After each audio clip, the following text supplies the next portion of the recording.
400 kilos, c'est le poids des ordures ménagères produites chaque année par un habitant en France. Une réalité qui déplaît au collectif Zéro Déchet, considérant que le meilleur déchet, c'est celui qu'on ne produit pas. En ce moment, le collectif recense les commerçants qui acceptent que les clients viennent avec leurs propres bocaux.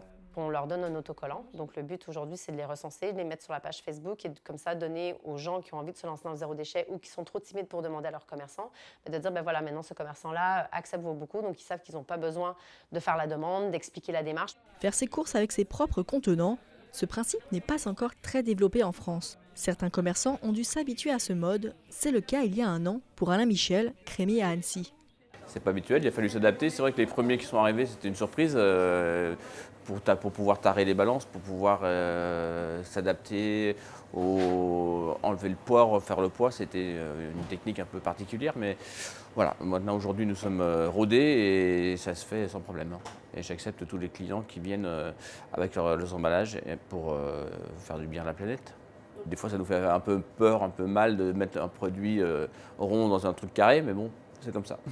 D'autres commerçants réfléchissent depuis longtemps à réduire au maximum leur production de déchets. C'est le cas de la piscine. Ici, pas de gobelets ni d'emballage plastique, mais des pots et des bouteilles en verre. Ces contenants sont consignés. Plus j'avançais dans la cuisine, plus il y avait cette sensation aussi que avoir une éthique écologique devrait englober aussi la manière dont on fonctionne en cuisine au niveau des déchets. Et c'est vrai que dans la cuisine, on utilise beaucoup de films alimentaires, beaucoup d'emballages, il y a beaucoup de choses qui sont achetées dans des petites barquettes, voilà, beaucoup de plastique, beaucoup de déchets. Et l'idée a été de chercher à travailler en réduisant au maximum les déchets qu'on produit et les déchets de nos achats. Réduire les déchets, le point d'orgue de l'épicerie d'Adeline Berthaud. Depuis 6 mois, elle propose aux clients des produits en vrac, pâtes, riz ou encore fruits à coque. En moyenne, acheter certains aliments en vrac permet de réduire entre 5 et 30% le prix du panier. Le gros avantage du vrac, c'est aussi cette dimension de moins de gaspillage.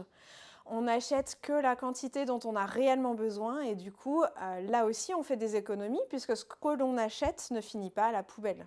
Le collectif prévoit en juin d'organiser un nouvel atelier dans le bar Woodstock. Le thème, les vacances. Le but, savoir quoi mettre dans sa valise pour des vacances zéro déchet.